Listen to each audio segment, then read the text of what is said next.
Good morning student. जैसा कि मैं जानता हूँ अपना जो लास्ट टॉपिक था मिसरेबल और इनमिसरेबल सब्सटेंस का हमने पूरा कर दिया था। आज अपना टॉपिक है ट्रांसपेरेंसी यानी पारदर्शिता। यानी कौन सा ट्रांसपेरेंसी होता है, कौन सा ट्रांसपेरेंट यानी किसी वस्तु को अगर हम उसके ट्रांसपेरेंट का तो होता है पारदर्शी, यानी एक वस्तु को उसके बाहर की तरफ देख सकता है उसको अपन पढ़ेंगे। तो देखो इसके अंदर sometime when you go to confessly home shop to buy chocolate, the shopkeeper say the select yourself, how will you do that।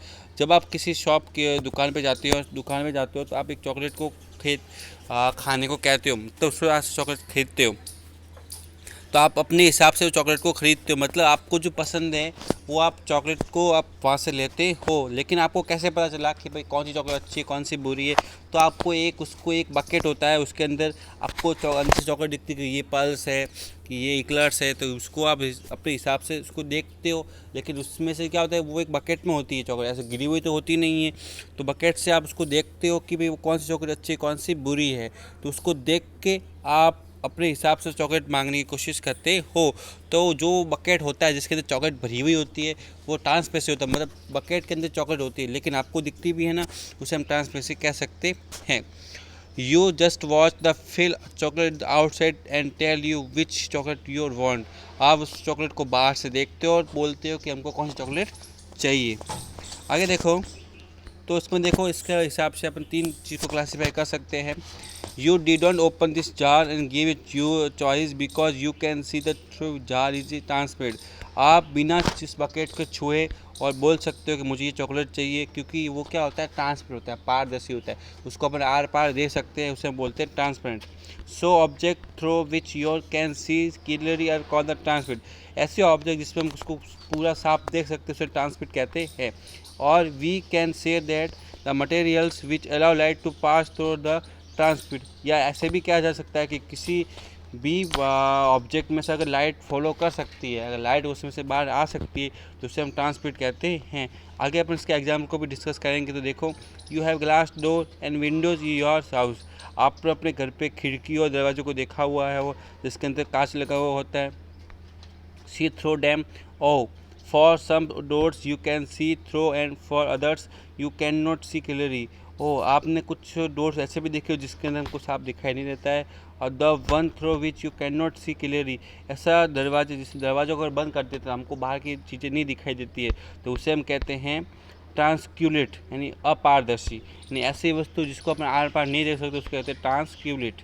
ट्रांसक्यूलेट याद रखोगे आप।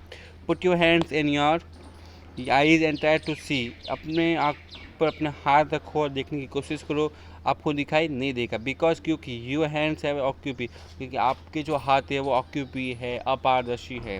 The object through the which he can not see all are called the ऑक्यूपी object. ऐसे object जिसमें क्या होता है कि हम देख नहीं सकते उसको ऑक्यूपी ऑब्जेक्ट कहते हैं।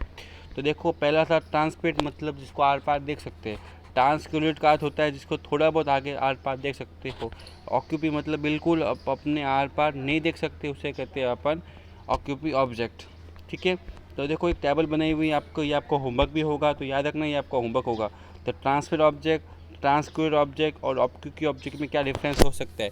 तो ट्रांसपेरेंट में देखो, this object allow light to pass through, इसमें लाइट का फॉलो हो सकता है, इसमें लाइट का फॉलो होगा लेकिन बहुत कम होगा। और ट्रांसक्यूलेट में, ऑक्यूपी में, object do not allow light pass to through डेप, इसमें लाइट का फॉलो नहीं होगा और हमको दिखाई नहीं देगा।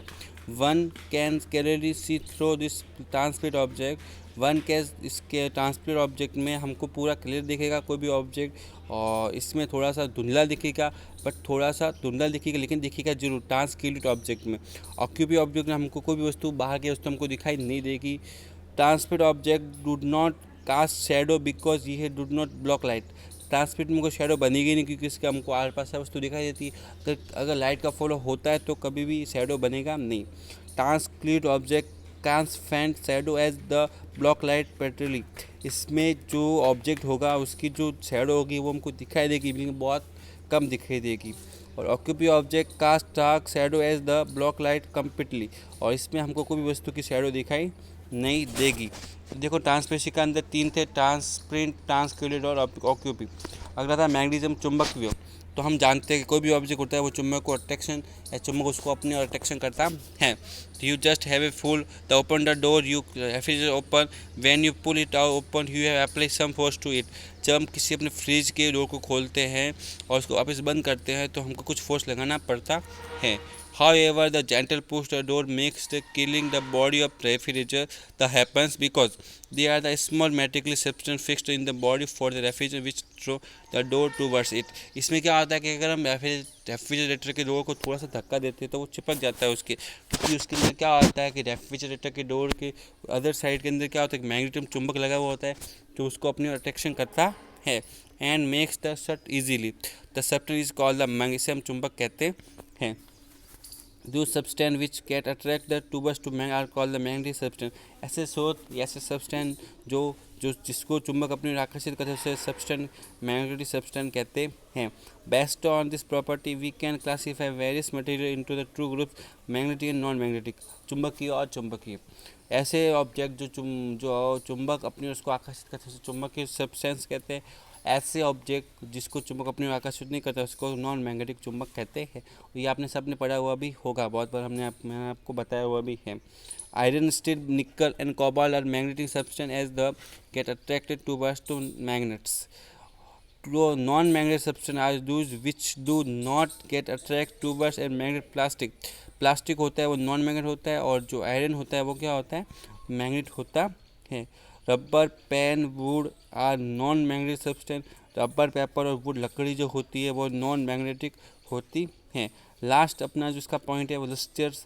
तो देखो इसके अंदर क्या होता है, your mother wears gold bangle silver and anklet, you can difference between the two by the appearance how to look like gold. Gold is yellow, silver is white.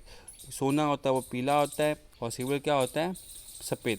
But both same, लेकिन दोनों shine करते, दोनों चमकते हैं, shining मारते हैं। तो shining of material is called the lustre. इस शाइनिंग को हम लस्टर कहते हैं, जिससे हम मैटर्स को कह सकते हैं। Now we can now different properties of material can be solid, धातु होती है वो ठोस होती है, लिक्विड हो सकती है और गैस भी हो सकती है, पर वो डिपेंड करता है कि उसके कौन से टेम्परेचर पे वो है। उसका टेम्परेचर ज़्यादा है तो मेटल नहीं होगा, थोड़ा कम है तो लिक्विड, और बिल्कुल टेम्परेचर नहीं है तो वो गैस होगा। डिफरेंट मटेरियल ऑक्यूपी डिफरेंट वॉल्यूम, हर मटेरियल का ऑक्यूपी अलग होता है, उसका आयतन भी क्या होता है, अलग होता है।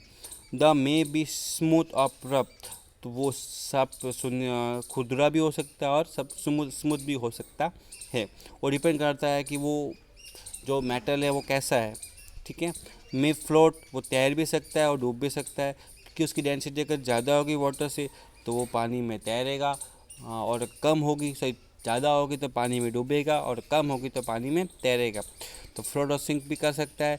मे बी सॉल्युबल, वो पानी में विलय भी हो सकता है और नहीं भी हो सकता। Material can be transparent, material धातु होती है वो पारदर्शी हो सकती है, ट्रांसक्यूरेट हो सकती है और ऑक्यूपी भी हो सकती है। Material can also be lustres. The properties are the required to group material. इस प्रॉपर्टी के आधार पर मटेरियल को डिवाइड कर सकते हैं कि कौन सी धातु अच्छी होगी, कौन सी सिमिलर होगी, कौन सी डिफरेंस होगी। Grouping of classified material is important because, इसको अपन इस प्रकार कर सकते हैं। पहला देखो, it help us to find easier faster, इसको अपन एक वस्तुओं को आराम से ढूंढ भी सकते हैं। It help us to identify easily, उनके बारे में जान भी सकते हैं। It helps us to study their properties conveniently, observe any pattern of this properties, और इसकी प्रॉपर्टीज गुण धर्म को भी जान सकते हैं। तो स्टूडेंट, आज के लिए सिर्फ इतना ही, अपना चैप्टर भी पूरा हो गया है और आज का जो होमवर्क है वो आपके जो ये टेबल 4.1 है, डिफरेंस बिटवीन द ट्रांसक्रिप्ट और ऑक्यूपी होगा, तो ये आपको अपनी नोटबुक में इसको लिखना है और इसको रिमेंबर करना है। Thank you.